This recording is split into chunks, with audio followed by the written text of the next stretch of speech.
Senado aprovou a taxação de compras internacionais de até $50.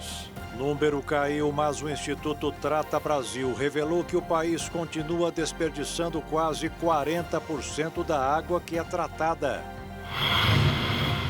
A ajuda de empresários de Santa Catarina é dar emprego para os trabalhadores do Rio Grande do Sul que enfrentaram uma catástrofe. Polícia de São Paulo indiciou dona de clínica de estética responsável pelo procedimento que terminou com a morte de um cliente. Prefeitura do Rio de Janeiro instala central de inteligência para monitorar e eventualmente recuperar carros roubados.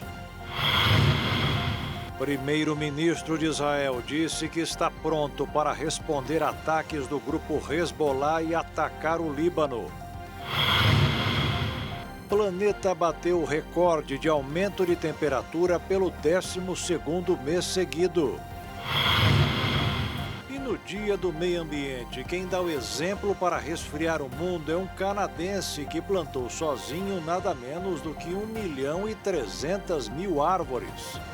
É agora no Jornal das 22.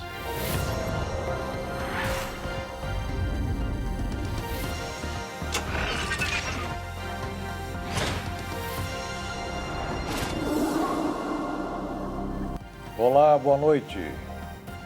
Finalmente o desperdício de água caiu no Brasil, mas ainda é muito. Quase 40% da água que é tratada para o consumo do ser humano fica no meio do caminho. O Instituto Trata Brasil divulgou nesta quarta-feira o estudo que aponta que 37,8% de toda a água potável produzida no Brasil foi desperdiçada antes mesmo de chegar às residências em 2022, ano mais recente com dados disponibilizados. No ano anterior, a perda havia sido de 40,3% e, apesar da melhora no índice, o percentual ainda está longe do estabelecido pelo Ministério do Desenvolvimento Regional como aceitável, que é de 25%. Os dados da pesquisa apontam que 7 bilhões de metros cúbicos de água foram perdidos por ano devido a vazamentos nas redes, erros de medição dos hidrômetros e desvios, os populares gatos. Em comparação, a quantidade desperdiçada diariamente equivale a mais de 7.600 piscinas olímpicas cheias.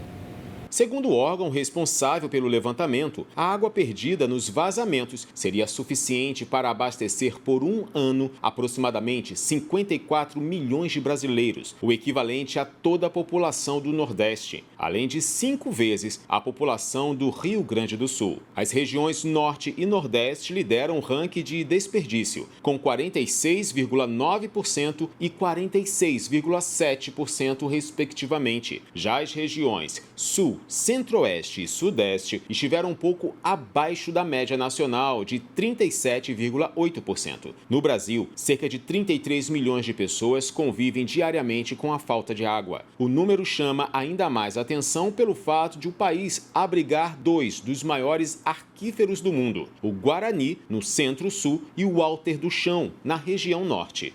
E a Câmara dos Deputados aprovou um projeto para criar diretrizes gerais para a adaptação das políticas públicas de todo o país aos efeitos da mudança climática, para as cidades se prepararem melhor para as tragédias como a do Rio Grande do Sul.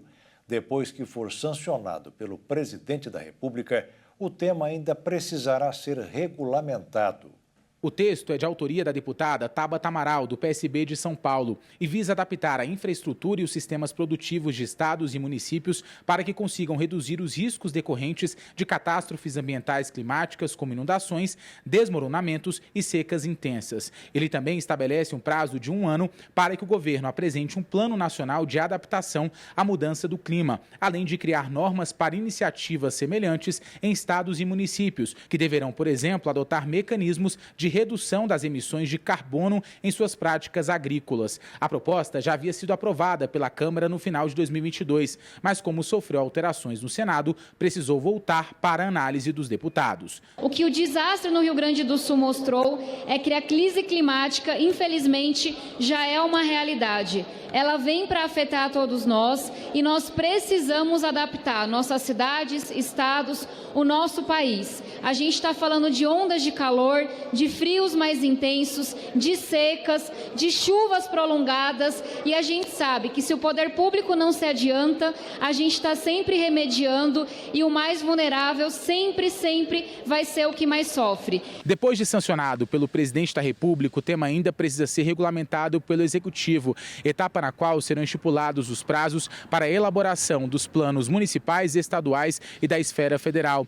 Também serão definidos quais os projetos devem ser implementados em cada lugar e como.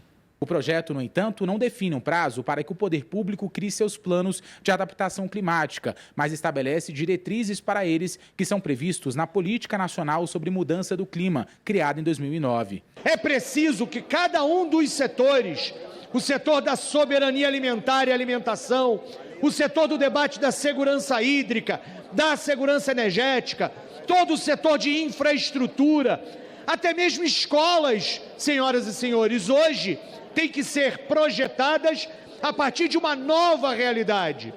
O colapso climático não é algo do futuro, é algo do presente. Durante a elaboração, os documentos precisam passar pelo CISNAMA, Sistema Nacional de Meio Ambiente, que inclui órgãos como o IBAMA, Instituto Brasileiro do Meio Ambiente e dos Recursos Naturais Renováveis, e o ICMBio, Instituto Chico Mendes de Conservação da Biodiversidade. Além disso, devem ser baseados nos relatórios científicos do IPCC, Painel Intergovernamental sobre Mudanças Climáticas, vinculado à ONU. Os planos precisam ser revisados a cada 4 anos. Agora há pouco acreditamos equivocadamente o partido da deputada federal Tabata Amaral. Não é o PSDB dos tucanos, mas sim o PSB da Pombinha. Pelo erro, pedimos o seu perdão. A ministra do Meio Ambiente, Marina Silva, disse que proteger o meio ambiente é salvar vidas. A ministra falou sobre os graves efeitos das mudanças climáticas. O pacto entre o governo federal e os governos do Mato Grosso do Sul e Amazonas prevê a implementação de ações colaborativas e integradas de prevenção, preparação e combate aos incêndios florestais e nas demais formas de vegetação nativa nos 2 biomas. Marina Silva disse que a medida visa atender aos efeitos da estiagem prevista para a região. Dia tão importante do meio ambiente, com todos os atos que aqui foram assinados, outros que já estavam articulados com os ministros, os protocolos de intenção e os termos de cooperação. Acho que uma coisa muito importante foi esse pacto em relação ao enfrentamento da estiagem e dos incêndios na Amazônia e no Pantanal. Isso é algo inédito e que eu acho que a gente tem que prestar bem atenção no que está acontecendo aqui. Que a gente tentando se antecipar, já tendo a clareza de que vamos ter uma grande estiagem, com uma grande quantidade de matéria orgânica acumulada no Pantanal e que provavelmente o risco de incêndios são todos muito grandes. A ministra ressaltou ainda a captação de 10 bilhões de reais para o Fundo Clima para combater os efeitos das mudanças climáticas e o Fundo Amazônia para a preservação da floresta. O presidente Lula também assinou um decreto que cria uma assessoria extraordinária para a COP30, a Conferência das Nações Unidas sobre as Mudanças Climáticas. O evento será realizado em Belém, no Pará, em 2025. Como nós queremos dar consciência à sociedade brasileira de que a questão ambiental não é mais uma questão de ativista, não é mais uma questão universitária, não é mais uma questão, como se dizia antigamente, de bicho grilo. É uma questão ambiental, um chamamento à responsabilidade dos nossos humanos, que são considerados de toda a espécie animal os mais inteligentes do planeta, para que não destruam a sua casa. Bem, e quando o assunto é meio ambiente, realmente não dá para esquecer as atitudes criminosas. A Polícia Federal fez hoje uma mega operação contra a fraude em concessão de crédito de carbono a multinacionais. A investigação revelou um esquema de fraudes fundiárias que se estendeu por mais de uma década. A Polícia Federal fez uma grande operação contra a fraude na concessão de crédito de carbono a multinacionais. Os agentes cumpriram mandados em 6 estados, sendo a maior parte do Amazonas, além de São Paulo, Mato Grosso, Paraná, Ceará e Acre. A investigação revelou um esquema de fraudes fundiárias, envolvendo a duplicação e falsificação de títulos de propriedade. Essas fraudes resultaram na apropriação ilegal de cerca de 538 mil hectares de terras públicas por mais de uma década. As irregularidades identificadas incluem a emissão de certidões ideologicamente falsas por servidor da Secretaria de Terras do Estado do Amazonas, a sobreposição de registros e a apropriação indevida de terras públicas. Entre as atividades ilegais da quadrilha estão a exploração florestal e a pecuária em áreas protegidas, incluindo a criação de gado fantasma para atender áreas com restrições ambientais e a venda de créditos virtuais de madeira e a obtenção de licenças ambientais fraudulentas. Segundo a Polícia Federal, o objetivo da Operação Greenwashing foi desarticular uma organização criminosa, suspeita de vender cerca de 180 milhões de reais em crédito de carbono de áreas da União invadidas ilegalmente. 76 mandados de busca e apreensão foram expedidos para empresários suspeitos de envolvimento no esquema.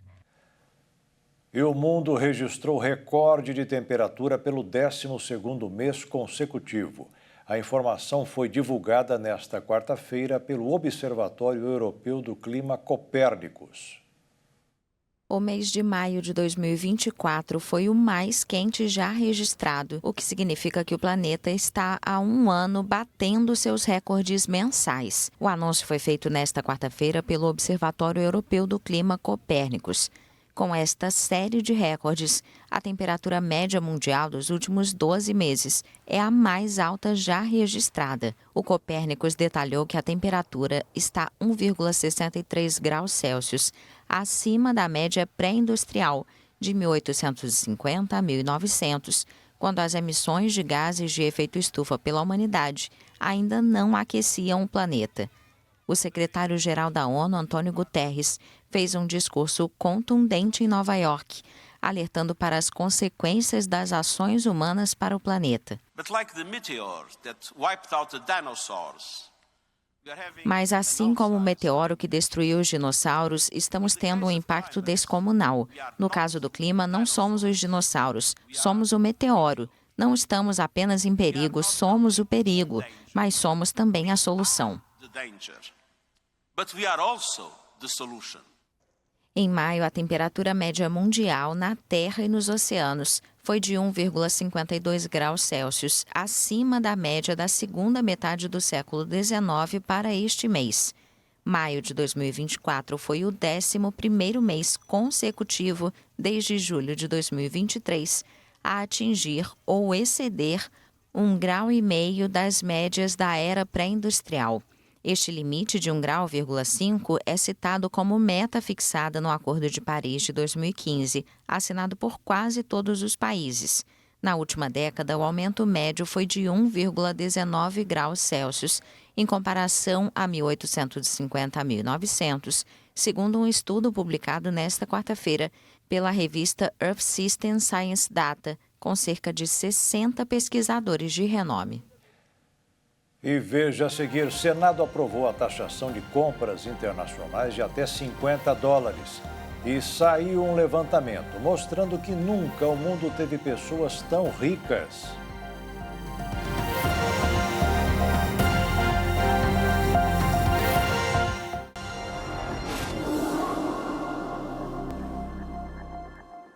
A Prefeitura de São Paulo anunciou que vai começar a calcular o número de pessoas em grandes eventos da cidade por meio do monitoramento do sinal de celular. Esse novo serviço foi adquirido pela Secretaria Municipal de Turismo de São Paulo justamente para calcular o número de turistas na cidade em grandes eventos, como o Réveillon na Paulista, por exemplo. A Prefeitura informou que os dados serão utilizados para aprimorar o planejamento dos próximos eventos, para também atrair mais visitantes e destinar os recursos públicos de forma mais assertiva. Por meio de nota, a administração ressaltou que São Paulo é o principal destino nacional de viagens, liderando inclusive a entrada de turistas estrangeiros. Em 2023, a capital ficou em primeiro lugar do ranking de destinos mais vendidos do Brasil, divulgado anualmente pela Associação Brasileira das Operadoras de Turismo. O levantamento mostra que a liderança está relacionada aos eventos de lazer, entretenimento e a rica agenda cultural da cidade. Outra pesquisa feita pela Decolar elencou São Paulo como destino mais buscado do país também no primeiro semestre de 2024. A análise da agência de viagens virtual considerou a procura de passagens aéreas em suas plataformas de vendas, tendo como base os embarques de todos os estados brasileiros no período de janeiro a junho. Segundo o estudo, das 27 unidades federativas, incluindo o Distrito Federal, 21 tiveram buscas voltadas primeiramente para a capital paulista. Bem, esse novo serviço de monitoramento de sinal de celular contratado pela Prefeitura de São Paulo para contabilizar o público em grandes eventos, inicialmente terá duração de 12 meses, período em que a cidade reúne pelo menos 4 eventos com grande circulação de turistas. A tecnologia também está sendo utilizada em favor das crianças. Mais 9 estados brasileiros passaram a utilizar uma ferramenta criada para ajudar a encontrar quem desapareceu no país. A iniciativa surgiu de uma parceria entre o Ministério da Justiça e a Segurança Pública, com a empresa de tecnologia Meta. A cooperação técnica entre o Ministério e a empresa se dá por meio do Laboratório de Operações Cibernéticas, o Cyberlab. Após a confirmação de algum caso de criança ou adolescente desaparecido, a Polícia Civil reporta a ocorrência ao laboratório, que em seguida comunica a Meta. Então, fotos e descrição das roupas utilizadas pela criança ou adolescente são divulgadas em todos os feeds do Facebook e do Instagram, em um raio de 160 quilômetros do local onde a vítima foi vista pela última vez. Piauí, Acre, Espírito Santo, Paraná, Rio Grande do Norte, Santa Catarina, Amapá, o Rio Grande do Sul e Pernambuco foram os estados que aderiram ao protocolo recentemente. Já o Distrito Federal, Minas Gerais e Ceará já utilizam a ferramenta desde que o projeto foi lançado em agosto do ano passado. De acordo com o Ministério da Justiça, um caso já foi solucionado com o auxílio da novidade. Uma criança de 2 meses que foi encontrada e devolvida à mãe no Ceará em fevereiro de 2024. De janeiro a abril deste ano, foram registrados cerca de 6.500 casos de desaparecimento de jovens com até 17 anos no Brasil. A Justiça suspendeu o leilão marcado para amanhã, às 9 horas, para o governo importar 300 mil toneladas de arroz. Para o juiz Bruno Rich, da 4ª Região de Porto Alegre, a medida é prematura, porque não está provado que, no atual momento, o arroz nacional sofrerá o impacto negativo esperado pelo governo federal, em razão das enchentes no Rio Grande do Sul. O governo já avisou que vai recorrer. O Senado aprovou a taxação de compras internacionais com valor de até $50. O tributo será de 20% sobre as vendas. A medida estava no mesmo projeto que cria o Mover, o Programa Mobilidade Verde e Inovação, de incentivo à indústria de veículos. Mas a taxação das compras internacionais foi votada à parte, de maneira simbólica, no final da sessão, depois de muitas discussões, enquanto muitos parlamentares não queriam mudar nada no atual esquema de cobrança para não prejudicar as vendas de sites internacionais, vários defendiam um adicional de 60% para favorecer a indústria nacional. Depois de muita negociação, quem venceu o projeto conhecido como a PL das blusinhas foi a taxa de 20%. Mas não foi colocado um ponto final na questão. Como os senadores alteraram o texto, o projeto terá que passar por uma nova votação na Câmara dos Deputados. A indústria brasileira interrompeu 2 meses de alta e fechou o mês de abril em baixa de 0,5%. O resultado foi provocado principalmente pela baixa na produção de minério de ferro e petróleo, 2 produtos básicos que enfrentam problemas nos mercados do mundo inteiro. Mesmo assim, segundo o IBGE, a produção industrial brasileira acumula no período de 12 meses uma alta de 13,5%. E hoje o dia foi ruim no mercado financeiro. O que mais influenciou foram resultados sobre a economia dos Estados Unidos, indicando que a taxa de juros não vai cair tão cedo por lá, o que costuma incentivar os investidores a tirarem o dinheiro daqui. Com isso, o dólar fechou o dia em alta de 0,23%, cotado em R$ 5,29 na venda, o valor mais alto desde janeiro do ano passado. E na Bolsa de Valores, o pregão terminou em baixa de 0,32% aos 121.407 pontos. Desde o começo do ano, a Bolsa já caiu 9,5%. E após alta do PIB, o Brasil deve superar a Itália e ocupar a 8ª posição no ranking das maiores economias do mundo. Isso é o que mostra uma projeção do Fundo Monetário Internacional, o FMI. No ano passado, o país ficou em 9º lugar, enquanto o estudo da agência Austin Rating já põe o Brasil à frente da Itália. O PIB cresceu 0,8% no primeiro trimestre deste ano, resultando no acumulado de 2,5% nos 4 trimestres anteriores, puxado pelo consumo das famílias e serviços. Os Estados Unidos continuarão no topo da lista, seguidos pela China e Alemanha. Depois da síndrome de burnout, ou síndrome do esgotamento profissional, ter sido reconhecido pela Organização Mundial da Saúde em 2022 como uma doença ocupacional, um termo parecido, mas um pouco diferente na prática, ganhou as manchetes: o burnout. O trabalho ocupa uma posição central na vida das pessoas, mas em excesso pode prejudicar a saúde do trabalhador e, muitas vezes, sem que ele mesmo perceba. Conhecido como burnout, a síndrome é como se fosse um parente próximo do burnout, mas que vem antes e de forma mais discreta.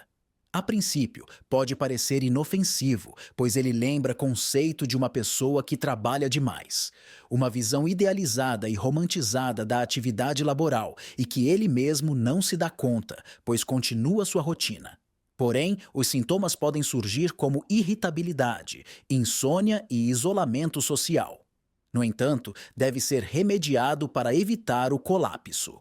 O termo burnout foi criado por pesquisadores alemães para descrever o estado de pessoas com níveis elevados de estresse, já capaz de trazer prejuízos para a rotina, bem-estar e saúde mental, mas ainda assim consegue manter um certo nível de eficácia. Já o burnout, que em inglês significa queimar para fora, ficou conhecido para identificar profissionais que exageram no trabalho. Não porque quererem, mas porque são pressionados pelas chefias e, mesmo com estresse, continuam ativos até atingir o limite e, eventualmente, entrar em exaustão com sérios problemas de saúde. A diferença com o burnout é que, neste caso, o trabalhador exagera por conta própria. A demanda excessiva de trabalho vem do próprio funcionário, que ocupa o seu tempo livre com atividades relacionadas ao emprego. No Brasil, 72% das pessoas que estão no mercado do trabalho sofrem de alguma sequela por causa do estresse. Passar o final de semana trabalhando, fazer hora extra ou começar a trabalhar de madrugada. Quem adota esses comportamentos pode parecer um profissional dedicado aos olhos do mercado, mas a síndrome pode esgotar energias no trabalho, assim como o burnout. Os especialistas aconselham desacelerar um pouco e buscar sempre o equilíbrio entre o lazer, a família e o trabalho, meditações e exercícios físicos. Também são indicados para amenizar os sintomas do burnout e do burnout. E quando o assunto é trabalho, seja muito ou pouco, tem gente que se dá muito bem no final do mês. Alguns nem precisam esperar o calendário virar. No dia a dia, o acúmulo é grande.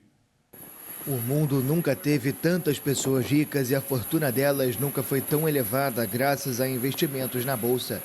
Os dados são de um estudo publicado nesta quarta-feira pela consultoria Capgemini. A empresa considera que os ricos são as pessoas cujo capital disponível, sem considerar a residência habitual, ultrapassa $1 milhão. O número de pessoas que se encaixa nesta categoria aumentou 5,1% em um ano e alcançou a marca de 22.800.000, de acordo com o estudo World Wealth Report. A fortuna dessas pessoas também aumentou, com o patrimônio total avaliado em 86,8 trilhões de dólares, o equivalente a 4,7% a mais que um ano antes. Os dois valores representam recorde desde que a Capgemini começou a publicar o estudo anual em 1997. O nível de riqueza e o aumento paralelo das desigualdades motivaram nos últimos anos vários debates sobre como fazer com que as grandes fortunas contribuam de maneira mais eficiente com os impostos.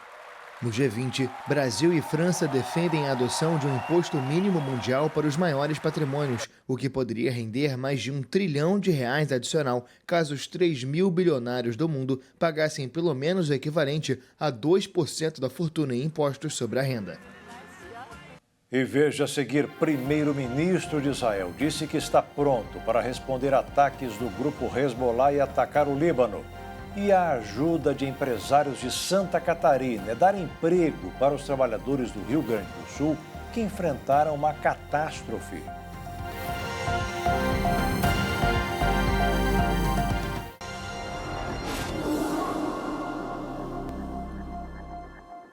O governador do Rio Grande do Sul, Eduardo Leite, do PSDB, foi a Brasília pedir a suspensão do pagamento da dívida do Estado com a União. O governador quer o programa de redução de jornadas e salários, a exemplo do que ocorreu na pandemia da Covid-19, para lidar com impactos dos temporais que atingiram o Estado.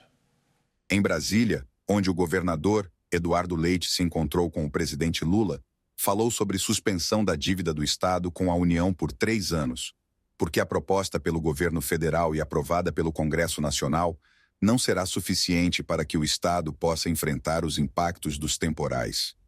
O governador explicou ainda que o recurso economizado com a suspensão da dívida com a União será todo aplicado em medidas de reconstrução do Estado. No entanto, a perda de arrecadação impacta na prestação de serviços do dia a dia, o que afeta o Estado e os municípios gaúchos, que poderão perder até R$10 bilhões em arrecadação com impostos neste ano de 2024. Leite também defendeu a criação de um programa de redução de jornadas e, proporcionalmente, de salários, para evitar demissões. O pedido foi apresentado no mês passado ao governo federal por dirigentes da indústria gaúcha. Na pandemia, o governo federal pagou um benefício aos trabalhadores que tiveram jornada de trabalho reduzida.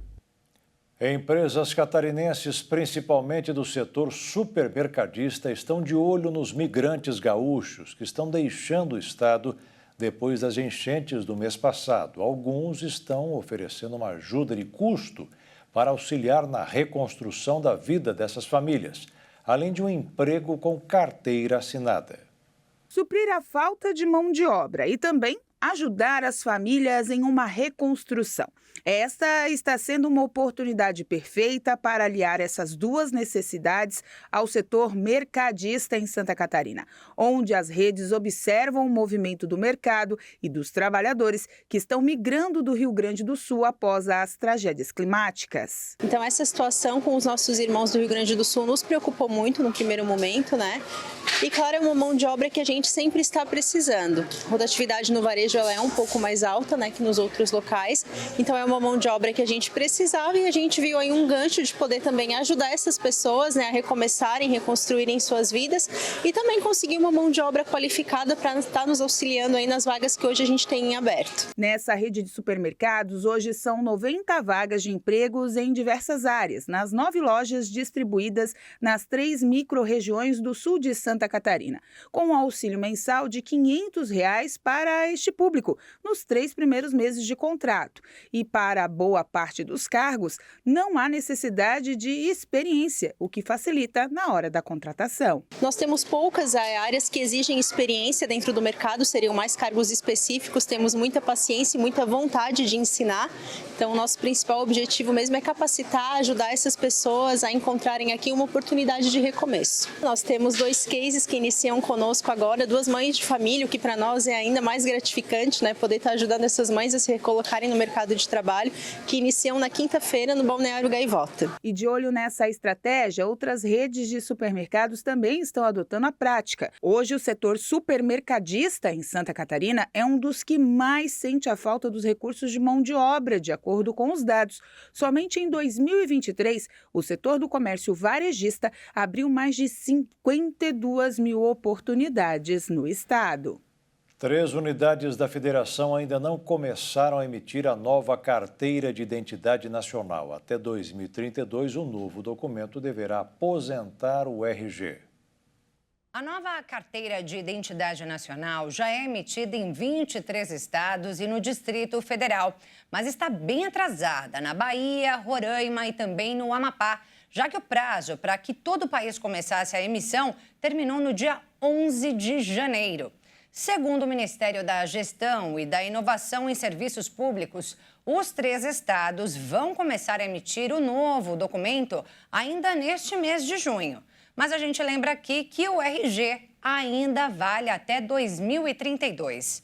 E o que muda com a nova senha, a Carteira de Identificação Nacional? Ela tem um QR Code que permite verificar a autenticidade do documento e, com esse código, dá até para saber se ele foi furtado ou extraviado. Além disso, ela tem um código de padrão internacional que é o mesmo utilizado nos passaportes. E com o novo documento, o cidadão passa a ter apenas um número de identificação, que é o do CPF. Assim, o número do RG deixa de ser usado. Para solicitar a emissão do novo documento, é preciso procurar a Secretaria de Segurança Pública do seu estado, portando a certidão de nascimento ou de casamento. Para o formato em papel ou digital, a primeira via é gratuita, bem como as renovações periódicas. Já a segunda via, para quem perdeu o documento, por exemplo, é cobrada. Só que a taxa varia de estado para estado. Agrotóxico é detectado em 24 alimentos, incluindo produtos vegetarianos, em nova análise do Instituto de Defesa dos Consumidores.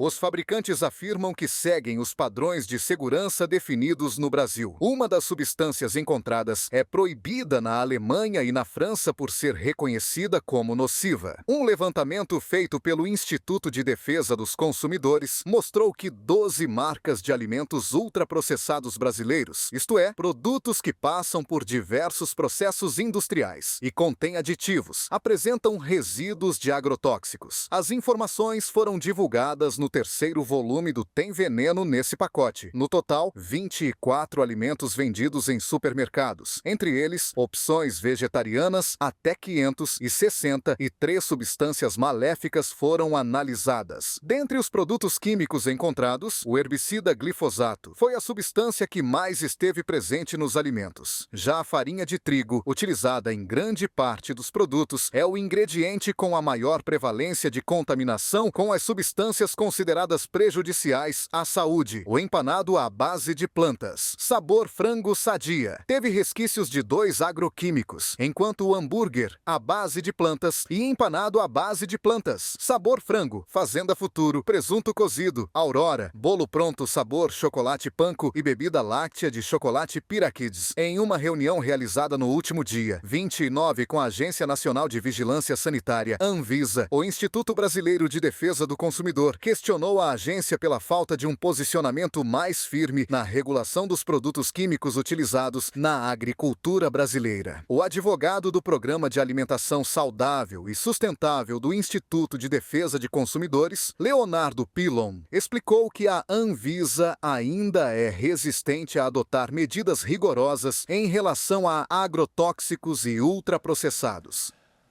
A Organização Mundial de Saúde confirmou nesta quarta-feira a primeira morte pela variante do H5N2, conhecida como gripe aviária. O caso aconteceu no México, sendo a primeira ocorrência confirmada em laboratório de infecção pelo vírus influenza A, relatado globalmente. Segundo a OMS, o vírus foi detectado em um homem de 59 anos que foi hospitalizado na Cidade do México. Ele não tinha histórico de exposição a aves ou outros animais. Apesar disso, o vírus H5N2 já foi relatado em aves no México. O Brasil já confirma 165 focos de gripe aviária no país, segundo o Ministério da Agricultura e Pecuária. Mas nenhum caso é da variante identificada no México. Também não há casos reportados em humanos no território nacional até o momento. Os ataques entre Israel e o Hezbollah, um aliado do grupo terrorista palestino Hamas e do Irã, intensificaram-se na última semana, com frequentes ações militares israelenses em território libanês. O primeiro-ministro de Israel, Benjamin Netanyahu, afirmou que o exército israelense está preparado para uma operação muito mais intensa na fronteira do Líbano. Desde outubro, quando começou a guerra entre Israel e o movimento islamista Hamas na faixa de Gaza, o Estado hebreu e o Hezbollah libanês, apoiado pelo Irã, começaram a trocar tiros na área de fronteira entre os dois países. Na semana passada, os ataques se intensificaram e o exército israelense vem alvejando áreas mais distantes da fronteira libanesa. Desde o início dos ataques, a violência já matou pelo menos 455 pessoas no Líbano, a maioria combatentes, mas incluindo 88 civis. Do lado israelense, pelo menos 14 soldados e 11 civis foram mortos, de acordo com o exército. A escalada das tensões no Oriente Médio chegou a um novo patamar depois que foguetes disparados do Líbano pelo grupo terrorista Hezbollah provocaram um incêndio que se alastrou por 15 quilômetros quadrados, obrigando o governo de Israel a ordenar a evacuação de milhares de moradores de cidades na fronteira norte. As equipes levaram 48 horas para pôr fim às chamas. 70 mil pessoas tiveram de deixar suas casas, fugindo dos ataques com foguetes. O primeiro-ministro de Israel, Benjamin Netanyahu, visitou a fronteira entre Israel e o Líbano. Porta-voz do Departamento de Estado dos Estados Unidos, Matthew Miller, disse que os Estados Unidos continuarão a apoiar Israel. Segundo o porta-voz, não queremos ver essa escalada do conflito que apenas levaria a mais perdas de vidas, tanto de israelenses como do povo libanês, e prejudicaria enormemente a segurança geral e a estabilidade de Israel na região. Na semana passada, o presidente dos Estados Unidos, Joe Biden, endossou um novo e abrangente acordo de cessar fogo em Gaza, apresentado por Israel. O plano, segundo ele, incluiu a retirada das forças israelenses das áreas povoadas do território palestino por 6 semanas e a libertação de todos os reféns mantidos pelo Hamas. Mas o grupo extremista não respondeu à proposta dos Estados Unidos. Após algumas tentativas fracassadas, a espaçonave Starliner decolou nesta quarta-feira com sucesso do sudeste dos Estados Unidos rumo à Estação Espacial Internacional. 3, 2, 1, ignition. Após um atraso de 7 anos, a espaçonave para voos tripulados da Boeing decolou com sucesso na manhã desta quarta-feira de Cabo Canaveral, no estado da Flórida. A Starliner tem como destino a Estação Espacial Internacional. Os astronautas da NASA, Butch Wilmore e Suni Williams, vão ficar aproximadamente uma semana no laboratório orbital. Esta é a terceira tentativa para lançar a espaçonave da Boeing após 2 missões abortadas por motivos técnicos. A Starliner se tornou o 6º tipo de espaçonave construída nos Estados Unidos a transportar astronautas da NASA. Ela segue os programas Mercury, Gemini e Apollo nas décadas de 1960 e 1970, o Space Shuttle de 1981 a 2011 e o Crew Dragon da SpaceX a partir de 2020. Após se desacoplar da estação espacial, a Starliner entrará novamente na atmosfera e fará um pouso assistido com paraquedas e airbag no oeste dos Estados Unidos. O conturbado programa espacial da Boeing enfrentou anos de atraso e adversidades. A Boeing e a SpaceX foram escolhidas há 10 anos para desenvolver espaçonaves de transporte de astronautas para a estação espacial. O objetivo era terminar com a dependência da tecnologia russa para missões tripuladas. A SpaceX, do magnata Elon Musk, desempenha esta tarefa há 4 anos. E a seguir, polícia de São Paulo indiciou dona de clínica de estética, responsável pelo procedimento que terminou com a morte de um cliente. E no Dia Mundial do Meio Ambiente, quem dá o exemplo para resfriar o planeta é um canadense que plantou sozinho nada menos do que 1.300.000 árvores.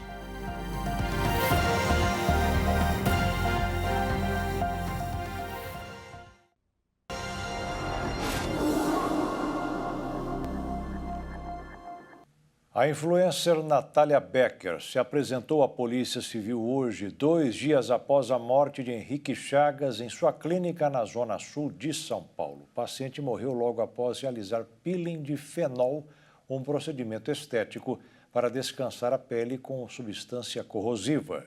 Natália Becker será indiciada por homicídio com dolo eventual na investigação da morte do empresário Henrique Chagas. A informação foi confirmada pelo delegado Eduardo Luiz Ferreira, do 27º Distrito Policial do Campo Belo, na Zona Sul de São Paulo, onde o caso é investigado. Natália prestou depoimento por cerca de 2 horas. O empresário tinha feito um peeling de fenol com a influencer na última segunda-feira e começou a passar mal logo depois do procedimento. Uma ambulância do SAMU chegou a ser enviada para o local, mas Henrique não sobreviveu. Natália prestou depoimento por cerca de 2 horas. Caracterizado por ser uma cirurgia química, o peeling de fenol é um procedimento que consiste na aplicação de uma solução cáustica que provoca a queimadura e descamação da pele. Apesar de ser uma técnica antiga, utilizada para suavizar rugas e manchas, pode trazer diversos riscos à saúde. Os especialistas também alertam que o peeling não é a solução para todos os tipos de problema de pele e não é indicado para todos. Além disso, o procedimento deve ser feito somente por profissionais especializados, pois a técnica causa uma queimadura profunda na pele e exige cuidado. A substância também pode ocasionar problemas como a alteração da frequência cardíaca e até a morte. A cirurgia é recomendada somente para rugas e não funciona para suavizar cicatrizes, podendo agravar as marcas. O peeling de fenol pode ser prejudicial para o sistema cardíaco. Isso porque a substância é considerada cardiotoxítica, ou seja, tem um efeito nocivo no funcionamento do coração. O fenol pode provocar alterações na frequência cardíaca, levando à arritmia e até a uma eventual parada cardíaca, caso o quadro não seja monitorado.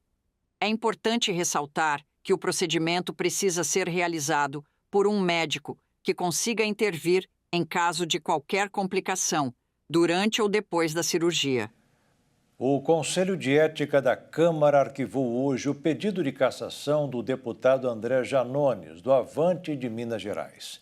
É mais um que estava sendo acusado da prática conhecida como rachadinha. Não vai acontecer nada.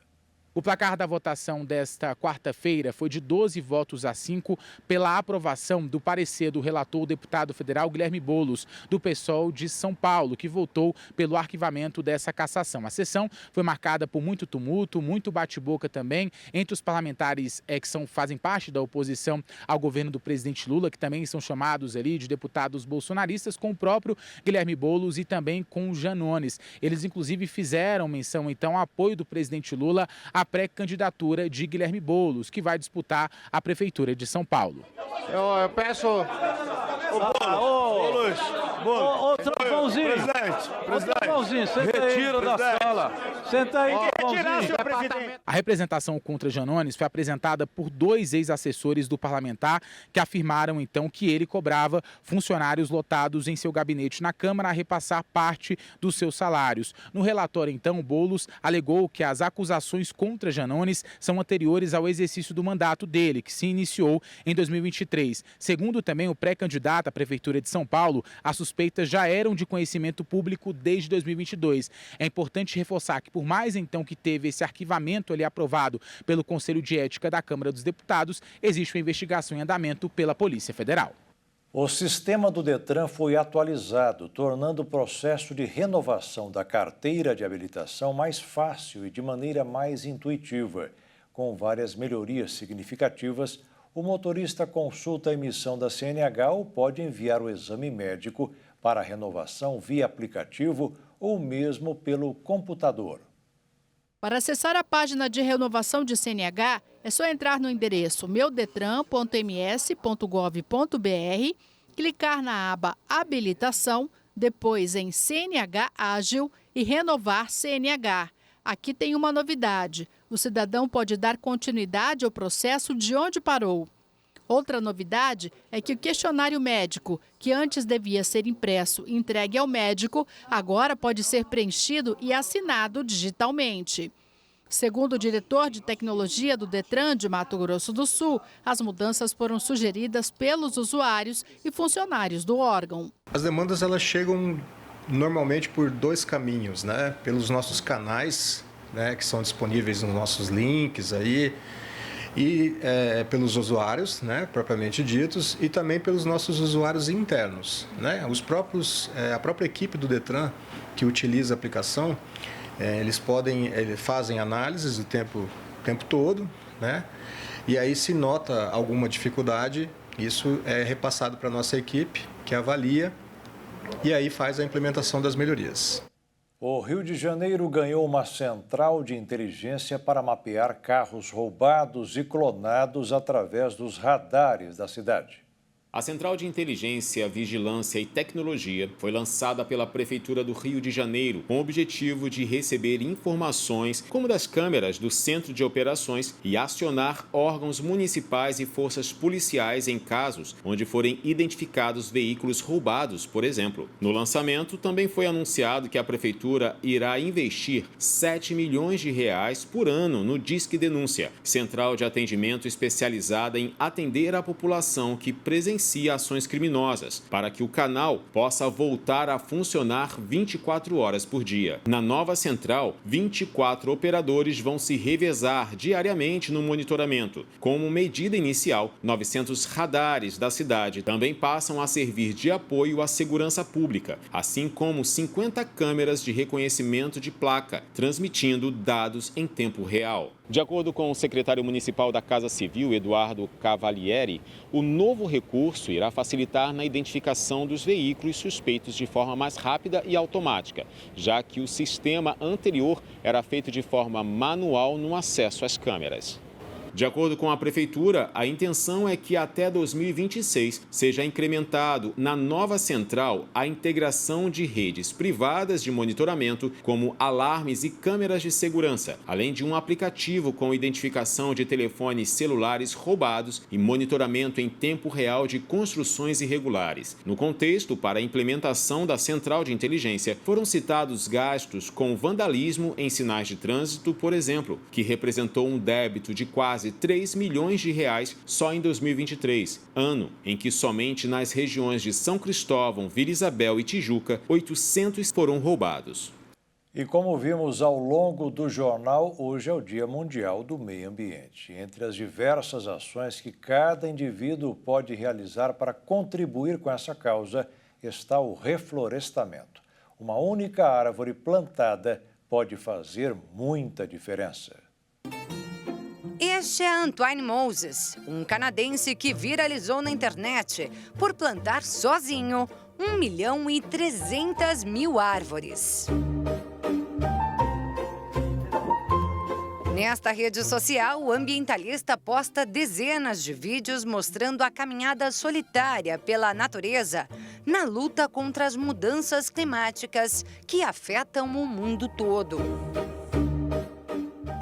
O jovem percorre o Canadá com 2 bolsas acopladas à cintura, uma pá e um sonho, revelado em uma entrevista recente: transformar o mundo para as próximas gerações. E ele tem pressa. Em poucos segundos, Antoine fura o solo e com destreza insere a pequena muda. O processo é tão rápido que o canadense chegou a plantar 23.060 árvores em menos de 24 horas. Pela façanha, entrou para o livro dos recordes.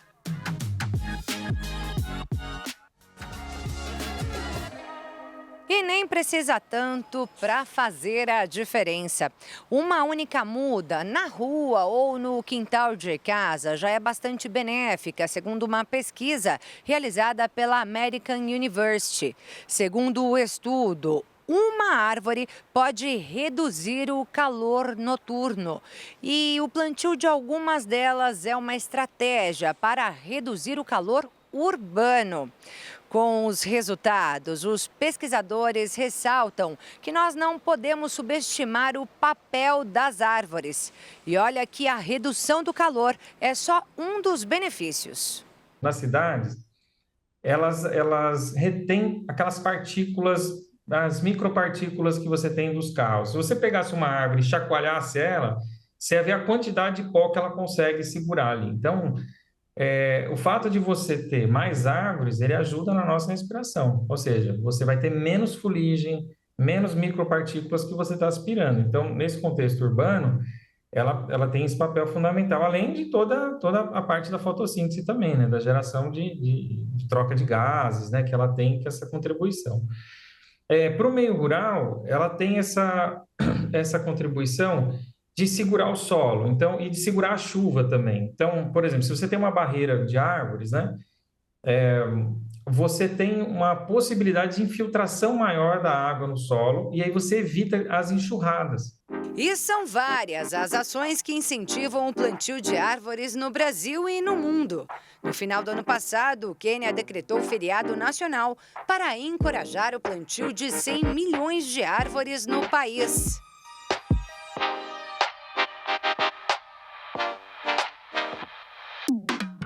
Do Canadá, o Antoine faz a parte dele e motiva pessoas das mais diversas nações. Com mais de 80 mil seguidores, o jovem dedica parte de seu tempo a responder milhares de dúvidas sobre formas de plantio e melhores lugares para a prática da ação. Pela internet, ele espalha sementes de preservação da natureza e, assim, chega mais perto da realização do sonho de deixar um mundo melhor para as futuras gerações. E o Jornal das 22 termina aqui. Uma boa noite para você e fique na paz. Tchau.